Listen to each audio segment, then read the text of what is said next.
Aleluia, aleluia, aleluia. Aleluia, aleluia, aleluia. Quem me ama realmente guardará a minha palavra, e meu Pai o amará, e a ele nós viremos. Aleluia, aleluia, aleluia.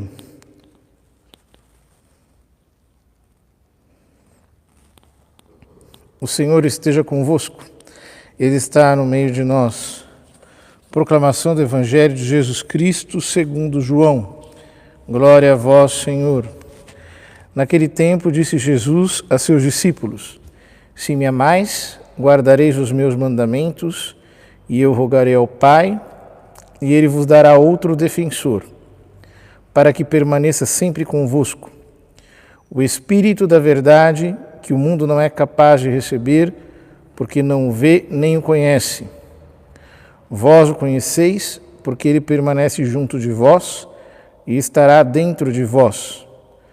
Não vos deixarei órfãos, eu virei a vós. Pouco tempo ainda, e o mundo não mais me verá. Mas vós me vereis, porque eu vivo e vós vivereis. Naquele dia sabereis que eu estou no Pai, e vós em mim, e eu em vós. Quem acolheu os meus mandamentos e os observa, esse me ama. Ora, quem me ama será amado por meu Pai, e eu o amarei e me manifestarei a ele.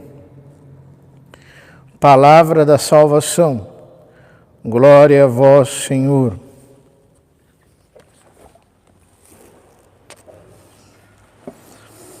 Queridos irmãos, estamos caminhando já para o fim do tempo pascal.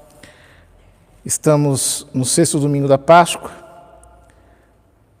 Próximo domingo celebraremos a Ascensão do Senhor, que substitui o 7º domingo da Páscoa, e depois a festa de Pentecostes. Portanto, Nosso Senhor, depois de nos ter mostrado abundantemente a sua presença nos dias da Páscoa, a sua presença gloriosa, depois de se ter revelado a nós como um dom de misericórdia, como a vida nova dada a nós no batismo, como o alimento que nos mantém em pé na Eucaristia, como o pastor que nos governa através do sacerdócio, como o nosso caminho, aquele em que nós devemos manter fixo o nosso olhar. Ele começa a nos revelar como será viver sem a sua presença visual, sem a sua presença sensível. Então ele diz: se tiverdes agape por mim, se agapeis-me, então vocês guardarão a fé e a caridade todos os dias. Vocês irão juntá-las na oração. Vocês me farão presente pela fé e me amarão pela caridade. E permanecerão assim, intimamente unidos a mim.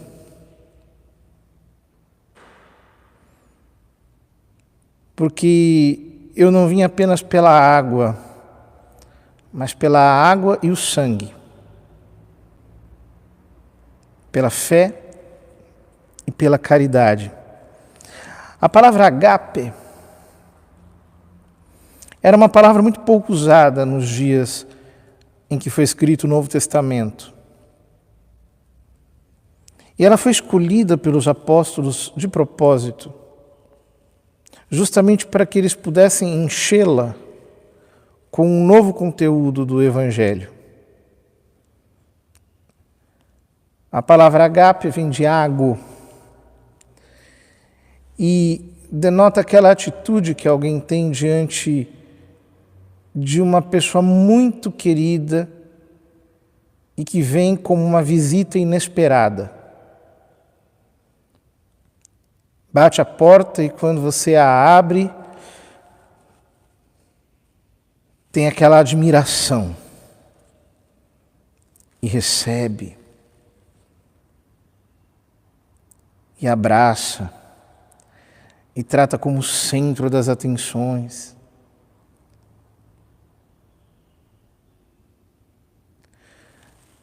Se vocês me amarem, se vocês tiverem agape por mim, eis que estou à porta e bato. A quem abrir eu entrarei e cearemos juntos, eu e ele comigo. Então,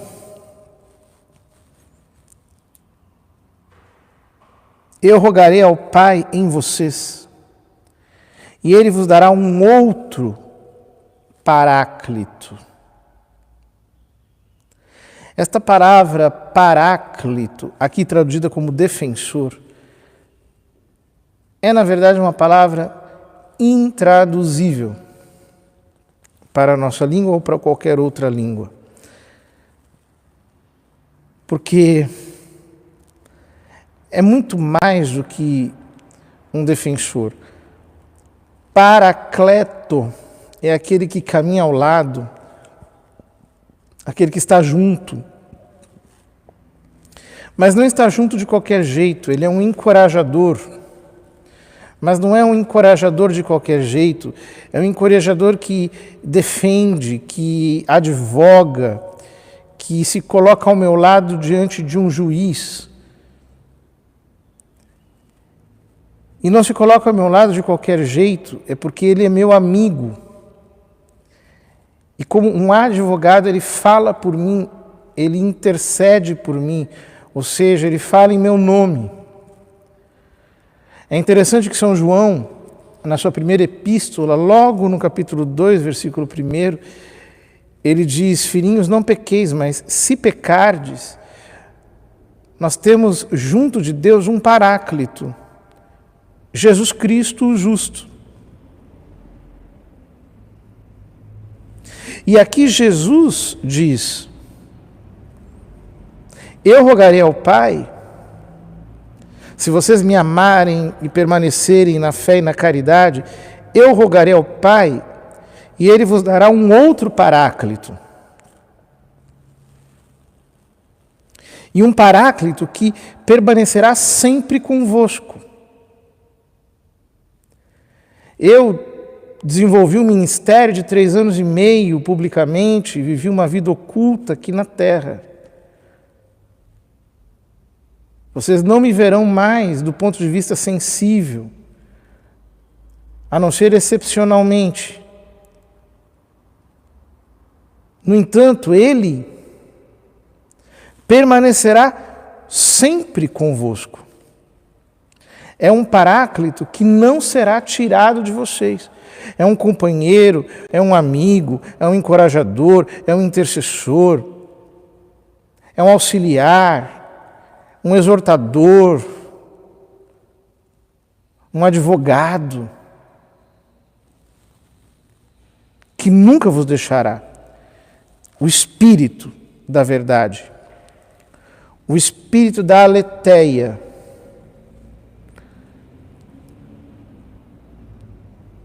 Verdade, em grego, significa passar por outro lado. A verdade é um conceito que te faz mudar de direção, que te transfere de uma margem a outra e te faz encontrar um sentido mais amplo. Ele é o Espírito da verdade, ou seja, quando vocês começarem a caminhar, quando começarem a se ajustar comigo, a receber a minha salvação, a viverem de fé, chegará um momento em que eu farei em vocês a infusão de uma vida espiritual que tomará de conta da vossa vida e vos conduzirá à verdade, isto é, à contemplação. Vos levará a outra margem. O mundo não é capaz de receber isso, o mundo não conhece isso. O cosmos inteiro não consegue conter esta realidade. E é por isso que na sua primeira epístola, São João diz: maior é o que está em nós do que o que está no cosmos. Esta unção que nos instrui, o Espírito que nos leva à contemplação, à união com Deus, nós podemos conhecê-lo porque ele permanece junto de nós, porque ele está dentro de nós se nós estamos em graça. E na medida em que perseveramos na oração, o dique explode e as suas torrentes incontroláveis começam a fluir, porque eu não vos deixarei órfãos. Eu virei a vós.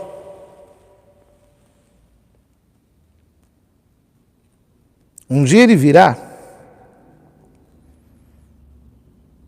Mas enquanto ele não vem sobre as nuvens do céu,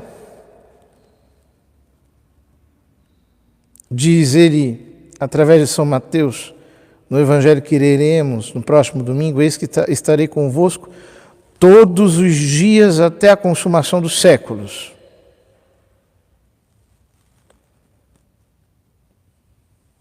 Mas ele não está conosco apenas com a sua presença sensível. Pelo Espírito Santo, nós entendemos que ele está no Pai, o Pai está nele, ele está em nós, nós estamos nele, nós o amamos, o Pai nos ama, ele nos ama e se manifesta a nós. Que maravilha entender a realidade de quem é Jesus Cristo no poder do seu Espírito. Eu posso estar na humanidade santíssima de Cristo, sabendo que pela sua alma ele está na segunda pessoa da Trindade, em união com o Pai e o Espírito Santo, e que esta vida divina que flui através de sua alma até a minha alma me inunda, e eu posso mergulhar nisso com a propulsão do Espírito Santo, de tal modo que eu entenda quem é Deus para mim, quem sou eu para Ele, que eu possa penetrar no mistério absoluto desta contemplação e me enamorar da Santíssima Trindade, esse mistério eterno de um amor que se interpenetra incessantemente. É por isso que São Pedro diz na segunda leitura essas palavras tão fortes: santificai em vossos corações o Senhor Jesus Cristo.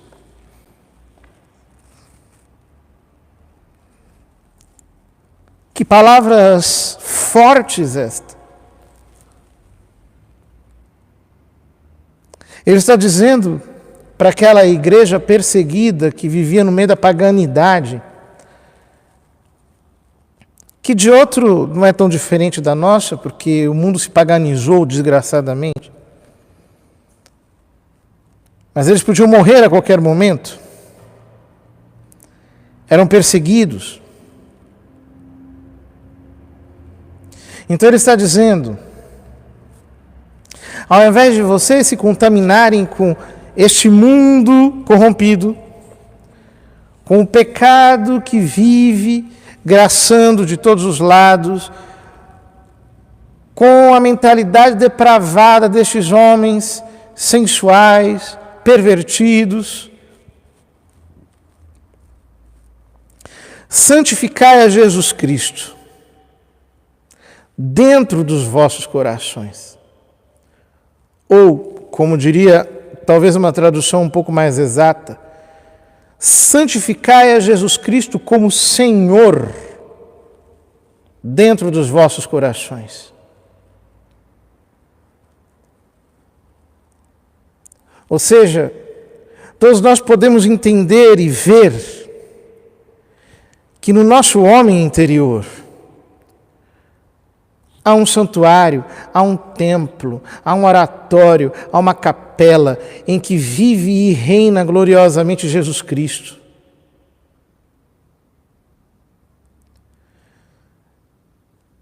Santificá-lo é adorá-lo. É viver separado de todo o resto para se recolher nele, tendo-o como Senhor. Ou seja, para que Ele reine sobre todos os nossos gostos, sobre todas as nossas preferências, sobre todas as nossas escolhas.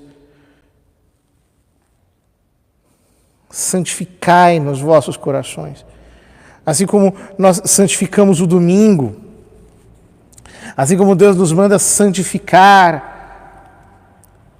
espaços para Ele, santificar objetos, dias, horas, lugares para Ele, e nós o fazemos como um ato de culto.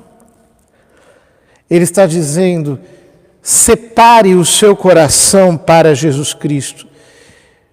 Separe-se do resto, cinda-se do resto, recolha-se em relação ao resto e aprenda a viver com Ele dentro da sua vida espiritual, no núcleo, no cerne mesmo, aonde Ele está e de onde Ele precisa reinar.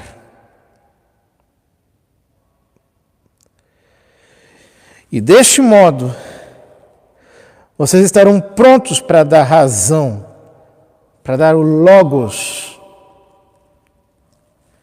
da vossa esperança.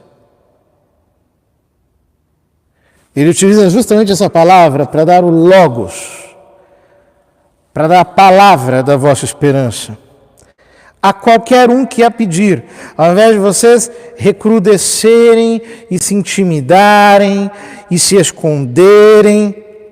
Com toda mansidão, com toda boa consciência, vocês vão falar daquilo que vocês carregam dentro, e com isto, aqueles que estão vazios, eles vão se envergonhar com o vosso testemunho, com o vosso bom procedimento. E mesmo que vocês sofram, mesmo que tenham de passar por privações e por tribulações, este mesmo Jesus que sofreu a morte na sua existência humana, mas que recebeu vida nova do Espírito e pelo Espírito habita dentro do vosso coração, prevalecerá do lado de fora. E a pressão poderosa que vocês carregam dentro de vocês irá explodir para o lado de fora e se impor sobre todas as pressões que se querem impor sobre vós. Porque a vida ressurrecta dele, na qual habita o Pai pelo Espírito e habita em vós e vós nele, ele no Pai, nesta comunhão íntima através da humanidade santíssima dele, no Espírito Santo, é incontrolável por conta de qualquer poder no mundo. Ora, como nós não permaneceremos enraizados na fé e na caridade? Como nós iremos deixar um plano secundário a nossa vida de oração e não mergulharemos na palavra e não beberemos do Espírito e não teremos uma vida de sintonia com o Senhor? Entenda uma coisa, não sei aonde Deus te colocou, se numa universidade, se num trabalho público, se numa obra de apostolado, se em qualquer outra ocupação, mas não é você que tem que ser influenciado por nada disso. É a exousia de Deus que precisa influenciar e mudar todos esses outros ambientes, porque aquele que ressuscitou dos mortos está em você. Somos nós que temos que deixar a força da vida de Cristo, pela oração e pela graça, se expandir através de nós. Ligue a torneira da oração. Ligue a torrente da vida no Espírito. Acenda em você a luz dos meios sobrenaturais. Deixa o fogo do Espírito te incendiar numa vida de oração verdadeira, numa comunhão com Deus intensa. Porque se nós tivermos agape por Jesus Cristo, se nós nos admirarmos com Ele todo dia, se nós abrirmos a porta do nosso coração para Ele a todo instante e nos enchermos de felicidade e o acolhermos como o nosso maior hóspede, e se nós dermos toda a atenção para Ele, e se o abraçarmos, e se o amarmos, Ele nos encherá com o seu Espírito e o poder da sua vida irá se manifestar em nós. Entra na capela do seu coração. Entra nessa cela interior que você tem. Entra nesse recôndito aonde só Deus habita. Pare de olhar para as coisas de fora com inferioridade. Saia de dentro desta capela do seu coração, impelido pela força de Deus, para dar o logos da esperança para qualquer um. Porque aquele que está em nós é maior do que o que está no mundo. E é a sua força, o seu poder que em nós habita, que irá colocar todas as coisas em ordem.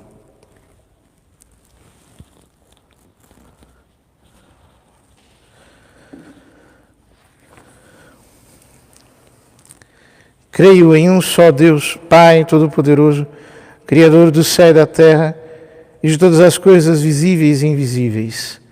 Creio em um só Senhor Jesus Cristo, Filho unigênito de Deus, nascido do Pai antes de todos os séculos, Deus de Deus, luz da luz, Deus verdadeiro de Deus verdadeiro. Gerado, não criado, consubstancial ao Pai, por Ele todas as coisas foram feitas. Por nós, homens, e para a nossa salvação, desceu dos céus e se encarnou pelo Espírito Santo no seio da Virgem Maria e se fez homem. Também por nós foi crucificado sob Pôncio Pilatos, padeceu e foi sepultado, ressuscitou ao terceiro dia conforme as Escrituras e subiu aos céus, onde está sentado à direita do Pai, e de novo há de vir em sua glória para julgar os vivos e os mortos, e o seu reino não terá fim. Creio no Espírito Santo, o Senhor que dá a vida, e procede do Pai e do Filho. Com o Pai e o Filho é adorado e glorificado, Ele que falou pelos profetas. Creio na Igreja, una, santa, católica e apostólica, professo um só batismo para a remissão dos pecados, e espero a ressurreição dos mortos e a vida do mundo que há de vir. Amém.